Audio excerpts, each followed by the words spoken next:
Hi guys, welcome to another episode of the Real Football Talk. I'm your host Hassan. I have Steve and Adil with me. We'll be discussing Leicester City versus Manchester United game in the FA Cup. Adil, the first goal. I mean, what an error, really. What was your take on that? And whose was it? Obviously, the obvious mistake was by Fred. And I mean, that's an occasion where you just will pass it back to the defender or the goalkeeper and let them clear their lines. You've done what you wanted to do, committed one of the midfielders. Now pop the ball in behind because they've pressed high. Problem is he tried controlling it, but I think that's the obvious error. But part of I think Maguire has to take a bit of the blame for that, because he did it and did it and did it. By the time he did that, it became everyone closed in on their man so much to the point where he had to just clear it. And I think he kind of set up Fred by giving it to him. And what's frustrating is this is the captain of the team. And he bringing on pressure on a player. And then he's, putting him in a situation where we know Fred's game is, he's got excellent stamina. He loves to put a tackle in, but boy, is his passing terrible. I mean, sometimes I actually wonder whether his passing is good enough for even, grassroots or semi-pro. His passing is so wayward, majority of the time it's unbelievable. So why just put, of all the players, why put Fred in that position? With McTominay, it's slightly different because I've seen he's quite good under the press, but Fred, isn't the player you take that risk. So I think Maguire has to take some of the blame for the goal, but ultimately, it's Fred's error. I mean, Leicester was really pushing up. Steve, anything to add on that? Because I mean, obviously that's how Leicester pressed. And United kind of fell into their traps, really.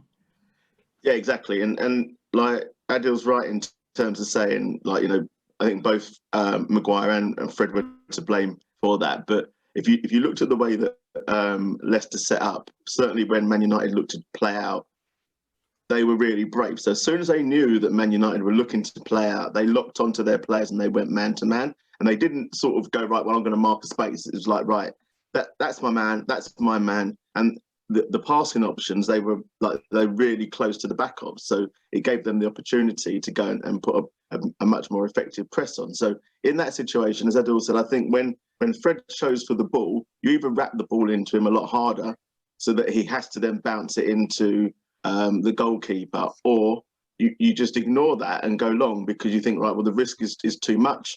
With a player right behind him, I'm going to have to go. I can't afford to play that pass. But they took that risk, and I thought Leicester really, it was like they worked a trap, and Man United fell into the trap. And if you listen to Iheanacho after the game, it's certainly something that they worked on, because he spoke about how Leicester worked really well on tactically. They worked tactically in training during the week. And if you skip back 3 or 4 weeks or whenever Maddison was still playing, and he's played really well and he's been interviewed, it's the same thing. They talk about the tactics that Rodgers has them working on during the week. So Rodgers basically is adapting the team's game each week, even within the personnel, but adapting the team's game each week based on the opposition and how to nullify the opposition and to exploit their weak areas of weakness. I mean, let's look into that, because Leicester have lost a lot of players due to injuries. Key players, personnel like Maddison, like the left back Justin, etc. Barnes, exactly. So they really had to kind of adapt the way they play and come up with the new ideas. And they came up against Manchester United, who's sitting second in the table. Adi, what would you put down? The dominance they had within the game. What would you put it down to? And this tactical approach that he's kind of adapting the team, and how is it? I mean, I think it'd be easy just to say, oh, United were tired and they made a lot of changes and, you know, playing in Europe and Leicester being more fresh. I think that would be a disservice to Leicester. I actually felt Leicester from minute one had a presence about them. They stamped their authority on that game. They made sure the game was played on their terms. And you know, their key players showed up, and the biggest difference you can tell from between the two teams was Leicester looked like a team that had leaders on the pitch. Every single first player was pointing, was communicating, and it just felt like Leicester had the confidence to make sure the game was played on their terms. And it just never felt like that with United, even though they had spells where they played the ball around okay. It just felt like Ole Gunnar Solskjaer just put a whole load of players together who haven't had minutes, and is just trying to give them minutes and keep the squad happy. And it kind of showed in the performance. But I think the biggest thing for me in Leicester's dominance was the fact that they played with a character and with the leadership and a presence that impressed me. They weren't afraid of the occasion. They took the game and they bossed it, and they made sure they did. I mean, like, I don't know about you, but when I looked at the two setups, I noticed that in my opinion, Man United were playing with a diamond in midfield. I'm not, you know, I don't particularly follow Man United tactically, and but I did feel that it was a different setup today in terms of what you would normally expect. So you had Martial and Greenwood up top, Van de Beek at the tip of the diamond, Pogba on the left, Fred on the right of the diamond, and Matic sitting deep as the deepest player. And when you match that up against what Leicester were doing, Leicester were a 3-5-2. So, you know, they had more. I feel that they had more bodies in midfield to get around the Man United players, and they could exploit the spaces really well. And obviously, you know, with players like Vardy, you know, he's good for running in the channels anyway. So he's used to exploiting those spaces. So when at any point that Wan-Bissaka looked to get forward and join in, then he would look, you know, to use that space and fall into that space. And I think, you know, you spoke about Fred, and it felt to me like Leicester were aware of Fred's weaknesses and were looking to target him as a player for when he's in possession of the ball. Right, can we go and nick the ball off of Fred? And, you know, we'll lose it. He'll lose it deep, and then we can be in on their defence. You know, and when you look at the second half, I think Man United they came into the game a lot more in the second half initially, and that was because I think Fred was struggling on the side he was on, so they seemed to switch Fred and Pogba around, and that seemed to give them a little bit more stability in the game.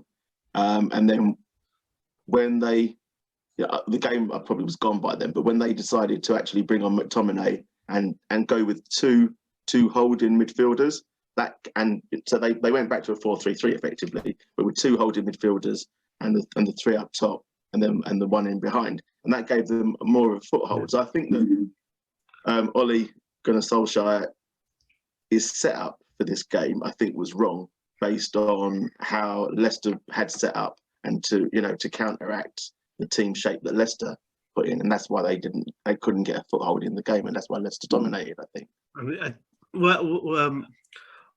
Ole played this system against I think it was Leipzig, and it's quite an even game, but they ended up winning 5-0 because Leipzig went like one at the back, and we ended up scoring 4 late goals.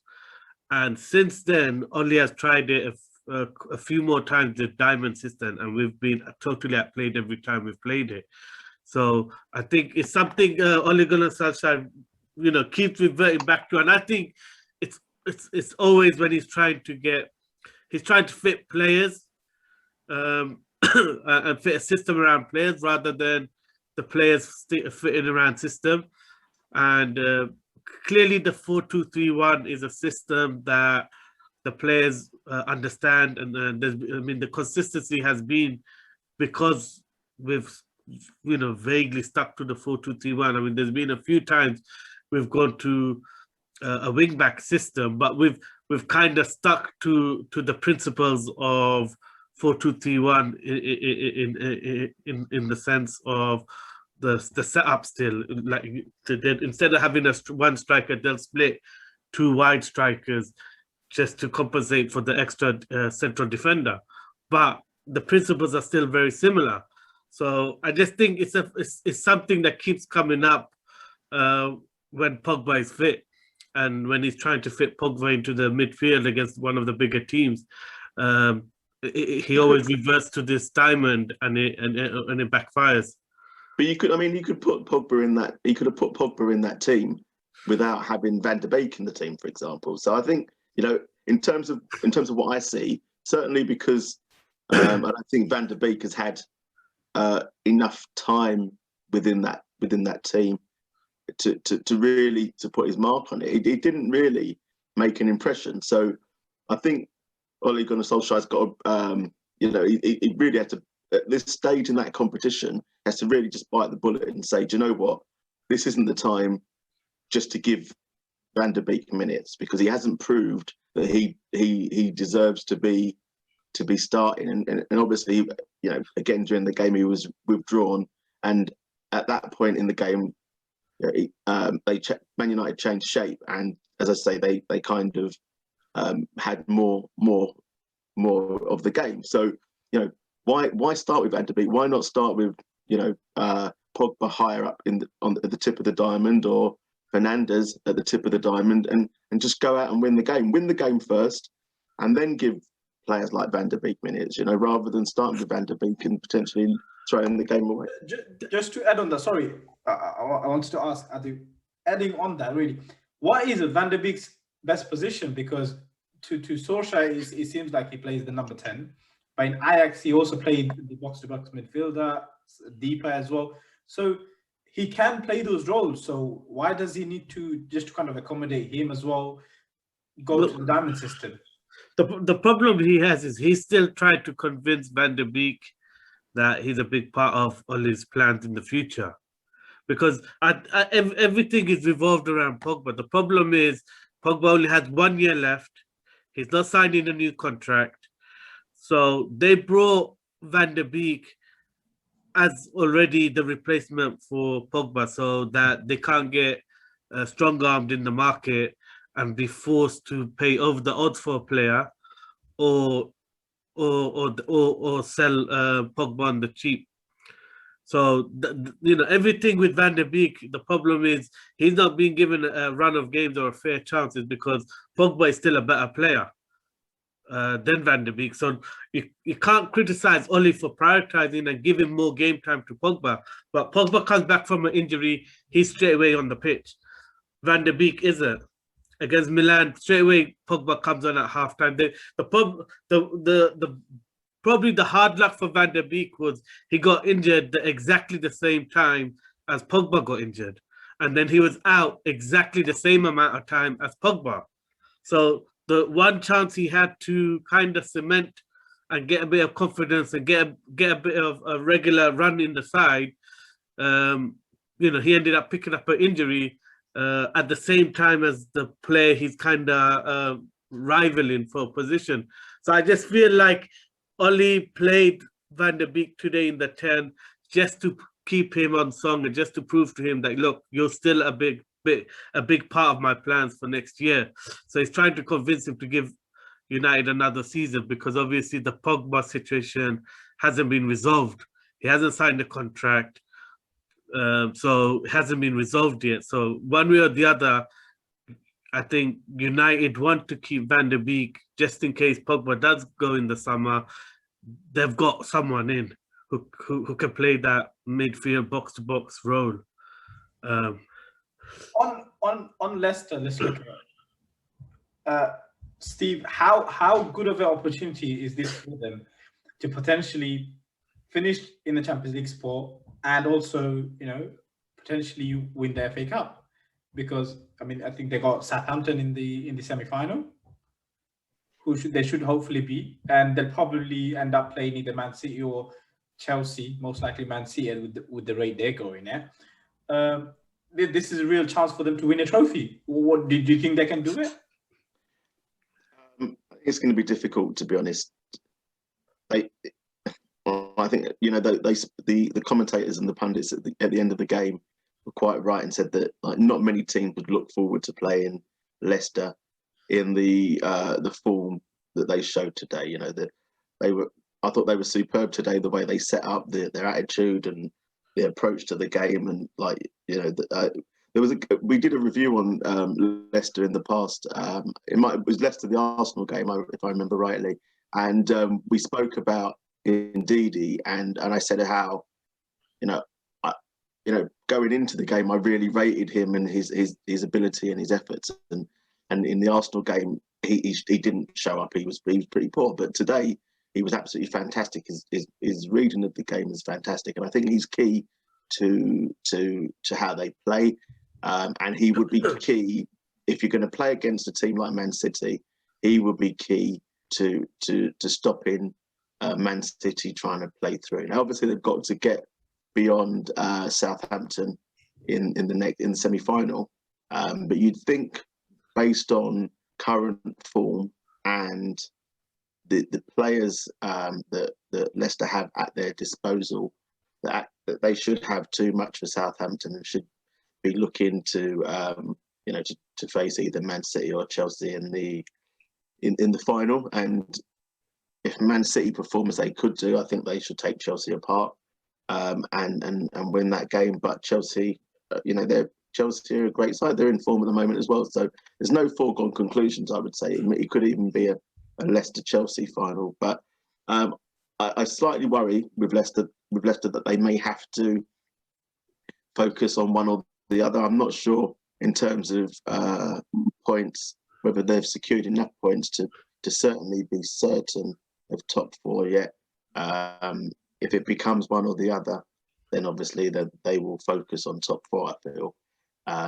So I think they need to get as many points on board as possible, basically secure top four, and then they can go all out and try and secure that FA Cup trophy.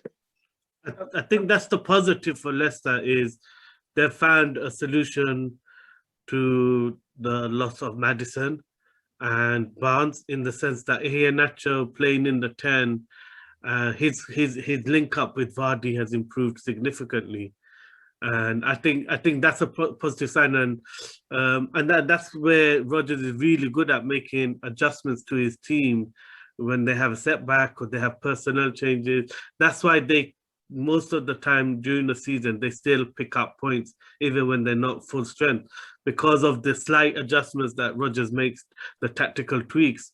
So I think if they get top four and a cup final, even if you lose a cup final, even the experience of going to a final, and if you give a positive performance, even that is still an experience. To go to a cup final, so I just think that would be a very strong, solid season for Leicester, and they'll continue to make smart signings and keep trying to close that gap. Leicester ain't going away, not under Rodgers. The biggest threat's going to be if other teams come knocking on the door for Rodgers. We know there's a lot of rumours around Tottenham and Levy really liking Rodgers. Other clubs are looking around. I think Rodgers has proven now with Leicester that he's on that elite level of managers where he can take a top team and do well with the top team. I think the concern about Rodgers is that he's ambitious, and even achieving success with Leicester, without being disparaging towards Leicester, is you have to worry that Rodgers would then want to move on. I'd want him to stay at Leicester from a neutral perspective, and even from if you're a Leicester fan or from a neutral perspective, you want him to stay at Leicester because you want there to be more teams that are pushing at the top of the division and making the league as competitive as possible. But you just worry that Rodgers will already kind of have his path mapped out in his mind as to where his progressions go, you know, in terms of wanting to go like to that next step up of a club that will give him the opportunity to be consistently pushing for not just for top four, but for, you know, to win the league and to win major trophies at the same time, which, you know, I'd like to see him do at an unfashionable club like Leicester. You know, he's got them playing really well. He's got them back up, you know, near the top of the league like they were under Ranieri, and you say why not? So yeah, I'd love to see him stay there for at least another couple of seasons and really kind of put down some kind of legacy there. But as you say, Adil, there'll be other clubs that will be looking at him, and the lure may be too much, unfortunately. On United, Adil, did they choke? Did they miss an opportunity here, potentially getting another cup under the belt with the Europa League? Is there an opportunity to miss? Because second place is pretty much guaranteed for them. I think you can't say United choked today. I think he you know, Oli definitely put out a lineup that was very risky.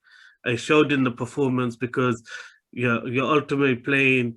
You put in like 4 players just coming back from an injury, 4 to 5 players just coming back from an injury. So you're kind of used already. You've given the players a mindset where you're using the excuse as a game to get fitness into the legs of the players.